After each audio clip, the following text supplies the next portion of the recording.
Nadszedł dzień, w którym ziarno zostaje oddzielone od plew. Każdy szum w eterze to ostateczny sprawdzian.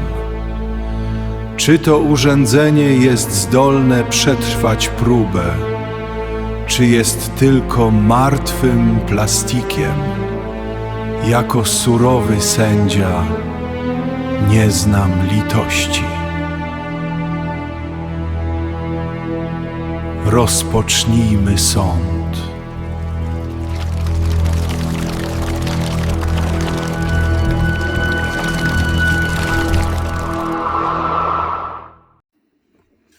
Revento. Ta polska firma również nie ustrzegła się i trafiła na mój garażowy blat. Konkretnie jest tutaj odbiornik Revento Solar 300. Zobaczymy, co ten odbiornik potrafi. Sama firma działa na rynku od 2018 roku, w 2020 była przekształcona, działa w branży e-commerce.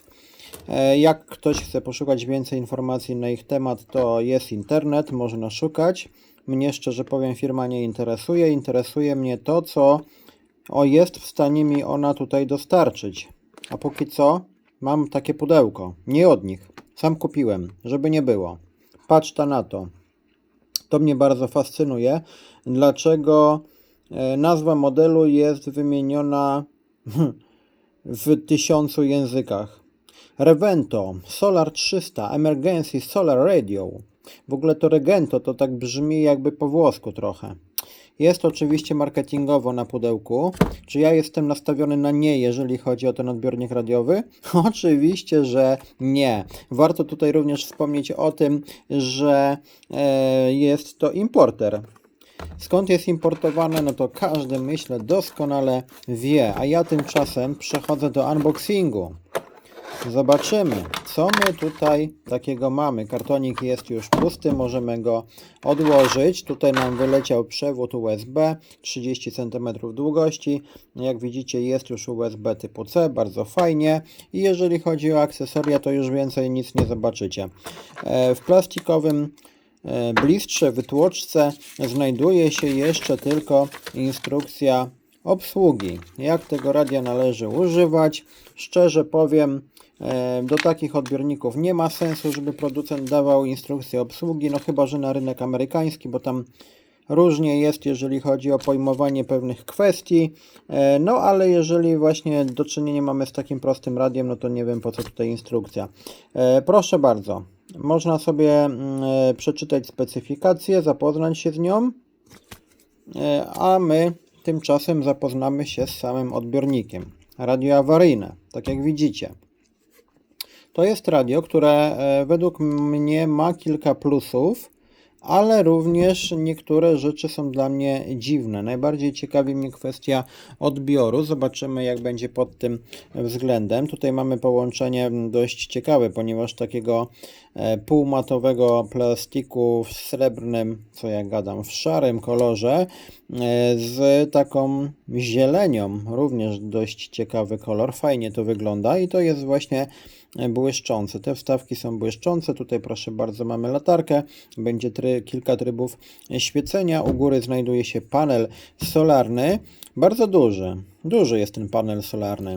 Z tej strony mamy przycisk, za pomocą którego włączymy lampkę do latarkę.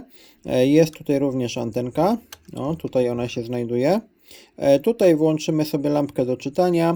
Jeżeli chodzi o radio awaryjne, no to jest oczywiście zapakowane SOS, nie wiadomo po co, także tutaj mamy przycisk. A komu to potrzebne? Komu to potrzebne? Właśnie. A dlaczego? Dlaczego? I ciekawostka. Tutaj mamy przyciski, ale to jest również jednocześnie klapką. Zobaczcie, jak to sprytnie tutaj producent, i to właśnie nie mam na myśli firmy Revento, wymyśliła.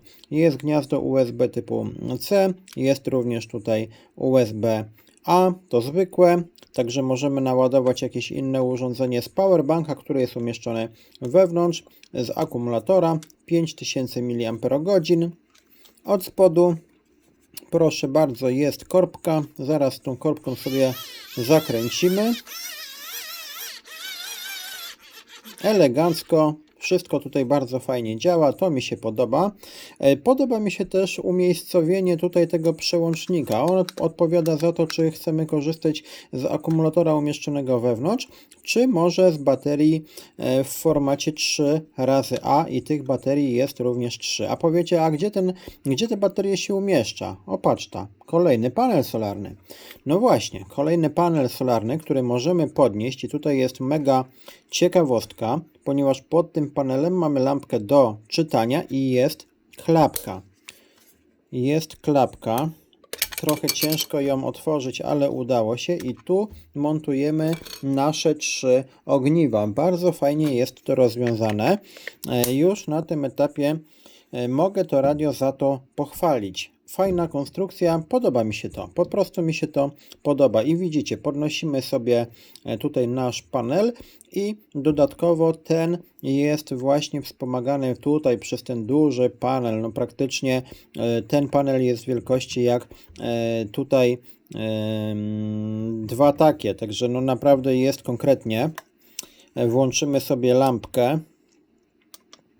Tego światła jest dość dużo, jest ono rozproszone, oczywiście zademonstruję Wam, jak ono świeci, nie ma tutaj jakiejś regulacji. Co do samej latarki, to też 3 tryby, sprawdzimy oczywiście w ciemnościach. Teraz za to sprawdzimy długość antenki. No właśnie, jeżeli radia awaryjne na korbkę, no to tam wiecie, jak to jest, te antenki no nie są zbyt długie, tutaj jest 27 cm. Także tak to wygląda. Do dyspozycji mamy FM oraz fale średnie. Jest wieczór, w zasadzie noc. No zobaczymy, jak będzie na tych falach średnich. Czy będzie średnio, czy może trochę lepiej. Przejdźmy póki co do omówienia przedniego panelu. Zobaczmy, co tutaj się dzieje. Jest oczywiście kratka głośnika, całkiem ciekawy design, połączenie tej zieleni z tym szarym, no w miarę robi to robotę. Przełącznik, za pomocą którego ustawimy FM, ustawimy fale średnie i trzyma się on tak jak w większości przypadków w tego typu odbiernikach. Nie jest jakoś bardzo sztywno, ale no raczej nic tutaj też nie powinno odpaść. I jest też kilka diod, które będą nas informowały. Diod czy diod? Nie wiem, nieważne. Profesor Miodek może nie ogląda. Które będą informowały nas o różnych tutaj trybach pracy samego radia. Tutaj mamy głośność zintegrowaną z włącznikiem, a tutaj mamy strojenie. No i skala analogowa. Ja ogólnie jestem przeciwnikiem tych analogowych skali. No zobaczymy, jak tutaj będzie w przypadku tego radia. Troszkę te pokrętła, tak jak widzicie, te manipulatory odstają. Pora jeszcze sprawdzić, jaka jest wielkość radia. Mniej więcej jak 2 miarki. Tutaj mamy 16,5 cm, zmierzmy razem z tymi pokrętłami, to będzie gdzieś tutaj, jest to 6,5 cm i w tą stronę będzie no 8 cm można powiedzieć. Dobra, moi drodzy, gdzie ta antenka? Tutaj jest antenka, już ją podnosimy, tak ona tutaj jest zamontowana, o. A my sobie radio tak przytrzymamy, antenkę podniesiemy do góry, jeszcze tylko sprawdzę, czy cała wyszła, no cała wyszła. Dobra. I już bierzemy się za testy, moi drodzy, uruchamiamy ten piękny odbiornik radiowy, najpierw średnie, najpierw fale średnie. O, coś tu jest, jesteśmy na początku i już coś do nas mówi.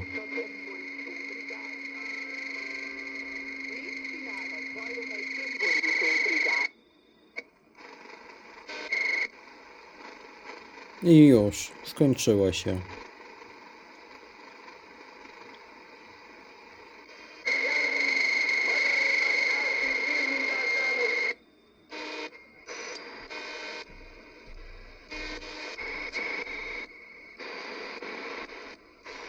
Bo powinieneś drut podczepić do tej anteny, a nie tam. Pamiętajcie, zawsze radia na kanale Kolekcjoner Doświadczeń testowane są na antenie fabrycznej. Chcecie oglądać, jak ktoś podpina pokryjomu kabel, to na inne kanały zapraszam. U mnie czegoś takiego nie ma, nie było i nie będzie. Tak samo jak nie będzie nic do posłuchania na falach średnich. A nie, przepraszam, chyba nam się udało.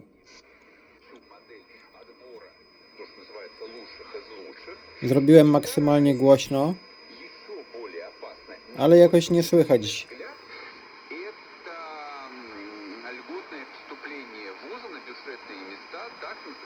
No coś tam słychać, ale jest to bardzo cicho. Ja to wezmę trochę przyciszę, bo żeby teraz nam tutaj głośnika nie wyrwało.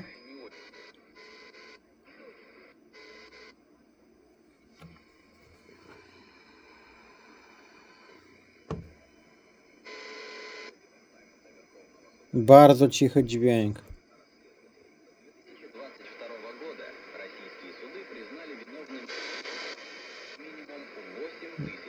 To jest już najlepsze ustawienie.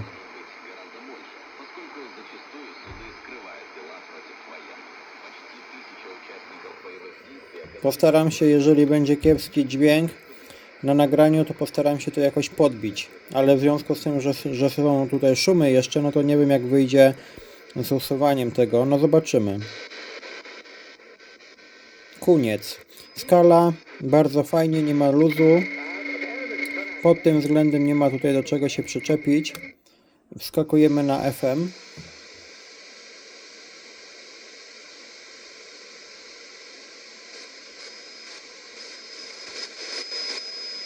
O i widzicie, już tutaj zapaliła nam się dioda, już jakiś tutaj sygnał całkiem silny gdzieś tutaj się krąży. I tyle z naszego silnego sygnału. Silne szumy i trzaski.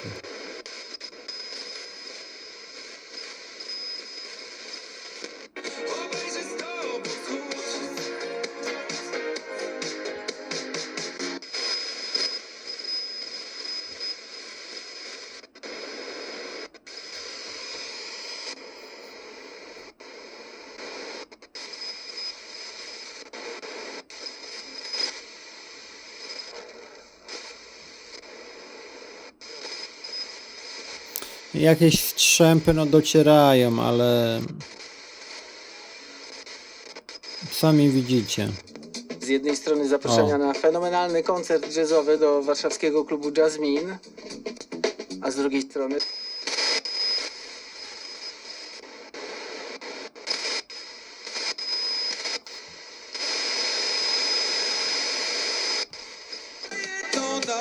czy będziesz moją lokturą?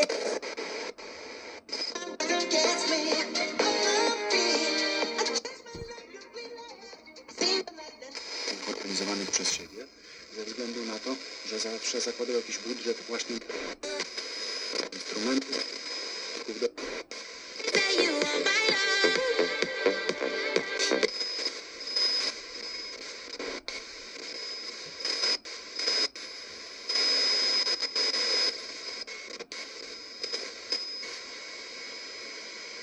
Piszczy i piszczy, porozmawiać nie można.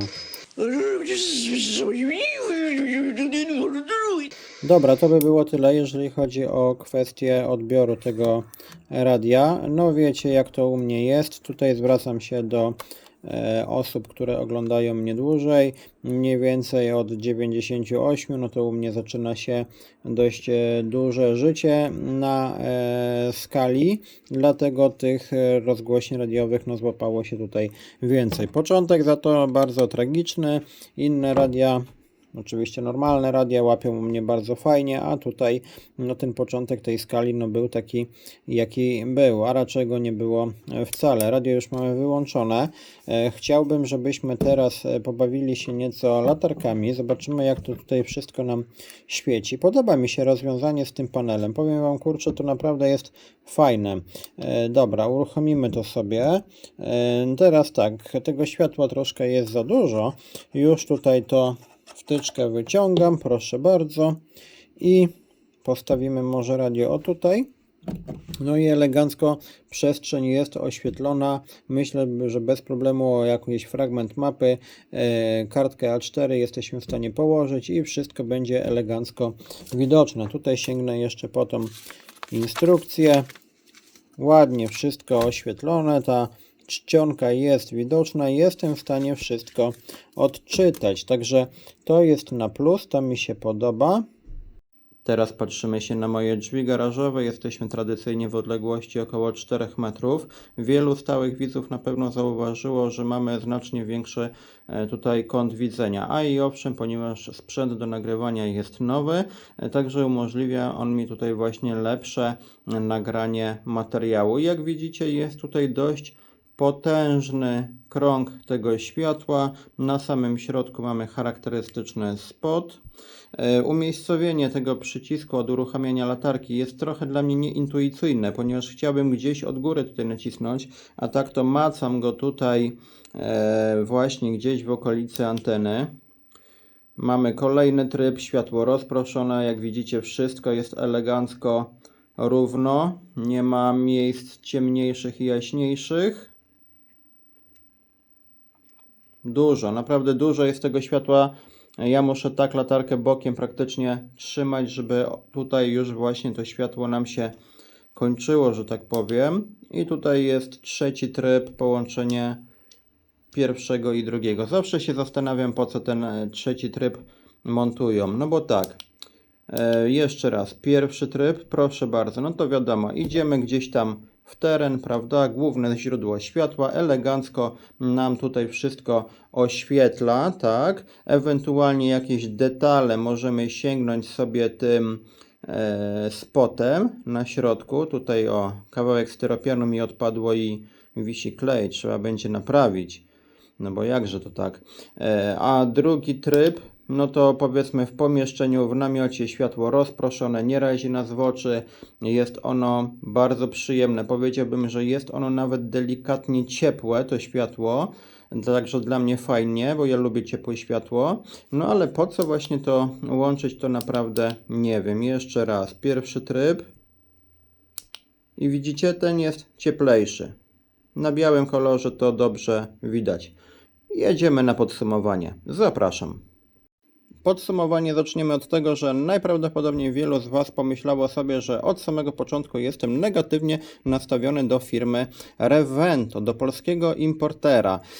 I jesteście, moi drodzy, w błędzie, ponieważ ja nie jestem sceptycznie nastawiony do tej konkretnej marki, a także do polskich wyrobów. Nie promuję jakichś innych, ja promuję po prostu dobrą jakość. Nie wyłączyłem latarki.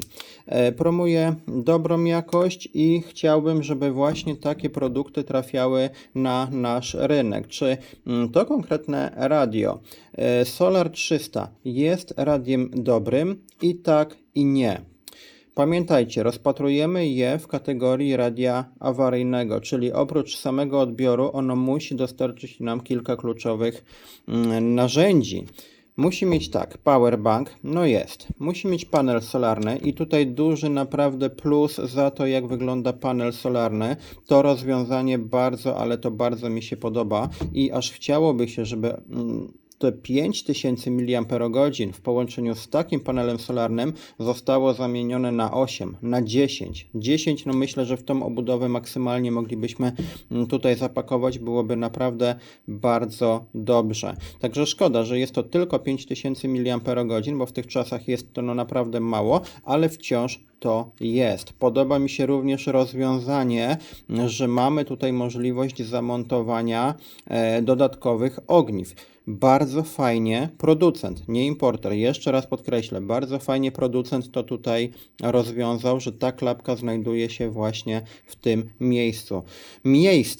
Miejsce jest tutaj praktycznie idealnie wykorzystane do samego końca. Tutaj na tym węższym boku znajduje się korbka, to jest wszystko elegancko wkomponowane. Jeszcze raz powtórzę, korbka kręci się naprawdę bardzo dobrze i jak już jesteśmy przy klapkach, no to fajnie byłoby, gdyby na przykład tutaj była jedna większa klapka, żeby już nie tworzyć, pod którą znajdowałoby się właśnie gniazdo na te nasze 3. No i poleciała na ziemię. Trochę ciężko ją tak palcem, wiecie, otworzyć. Znajdowałaby się klapka, która łączyłaby właśnie tutaj tą komorę na baterię lub też akumulatorki, bo jak wiecie, no i do radia też i akumulatorki można wrzucić, nie ma problemu. 3 razy a obok byłoby właśnie gniazdo, skoro już mamy taką niewielką pojemność 5000 mAh, no to na 2 ogniwa 18650. To miałoby rację bytu, byłoby bardzo dobrym rozwiązaniem. ponieważ moglibyśmy tymi akumulatorami rotować. Dajcie chwilę, muszę schylić się po klapkę. Wracam z klapką, montuję. No i też a propos tutaj akumulatora, montażu akumulatorków w formacie 3x, no to pamiętajcie też, że radio ich nie naładuje, przynajmniej to radio. Są inne, które mogą to zrobić, ale to konkretne nie. Także lampka, tutaj ten panel to jest bardzo fajnie rozwiązane. Latarka też ona daje radę. Myślę, że jeżeli chodzi o kwestię radia takiego właśnie awaryjnego, to jest ona w zupełności wystarczająca. Tutaj ten panel jest dla mnie trochę dziwny, ale myślę, że jest to po prostu kwestia przyzwyczajenia. Jedna taka uwaga z mojej strony, ja to w ogóle bym z tego zrezygnował, wiecie? Ja bym z tego zrezygnował. Tutaj po prostu dałbym oznaczenia, który przycisk za co odpowiada, nawet niechby one były takiej wielkości. To są oczywiście mikroswitche tam pod tym, no i byłoby to, myślę, wystarczające. Za to niewystarczająca jest długość antenki. Gdyby ona była dłuższa, myślę, że radio odbierałoby lepiej. Czy dołączę kawałek drutu w którymś odcinku, albo może nawet teraz zaskoczę Was i po podsumowaniu zobaczycie, jak to radio będzie odbierało na kawałku drutu. Oczywiście, że nie. Czegoś takiego nie praktykuję i nigdy tego praktykować nie będę. Dajemy szansę tylko i wyłącznie antenie fabrycznej i sprawdzamy, jak radio odbiera na antenie fabrycznej. Niestety, to radio na antenie fabrycznej FM odebrało dość kiepsko.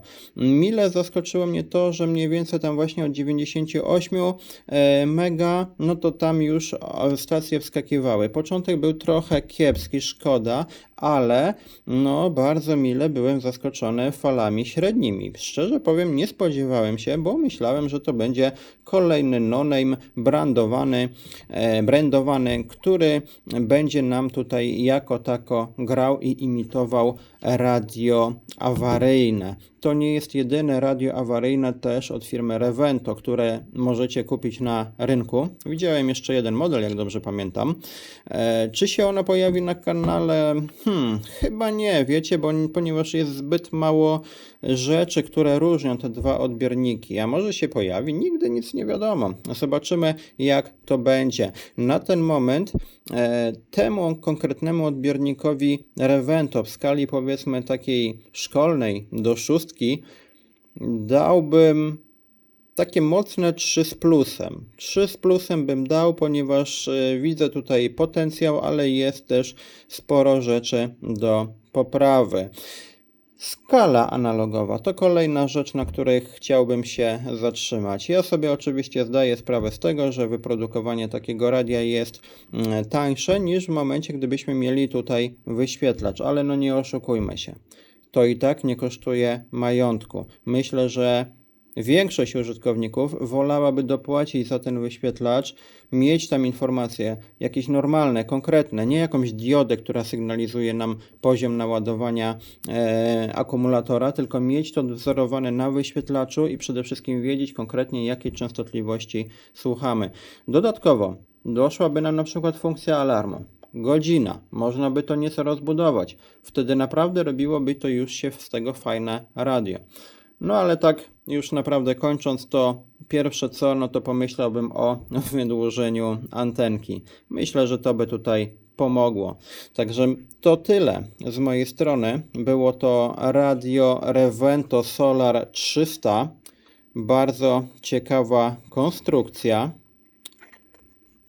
No, czekam na kolejne odbiorniki od firmy Revento. Zobaczymy, co jeszcze uda im się wprowadzić na rynek. Pamiętajcie też, to nie jest młoda firma. Od 2018 roku, jeżeli moje informacje mnie nie mylą, działają na rynku. Także no to jest już wystarczający, myślę, czas, żeby jakoś ukierunkować się, jeżeli chodzi o rozwój biznesu. Ale to już mnie, tak jak wspomniałem, nie interesuje. Mnie interesuje finalnie tylko to, co do nas trafia jako konsumentów. Pamiętajcie również, jeżeli kupicie jakieś radio, kupicie jakiś inny sprzęt na sytuację awaryjną, nieprzewidzianą, nie wiadomo na co, bo z każdej strony jesteśmy straszeni różnymi dziwnymi rzeczami, testujcie ten sprzęt, nie wrzucajcie tego do plecaków ucieczkowych, których jestem dużym przeciwnikiem, tylko testujcie ten sprzęt i po prostu go używajcie, żeby nie było sytuacji takiej, takiej, że przychodzi dany moment kryzysowy, ty sięgasz powiedzmy po to radio i okazuje się, że coś ci w nim nie pasuje. To tyle. Trzymajcie się. Do następnego piątku. Cześć.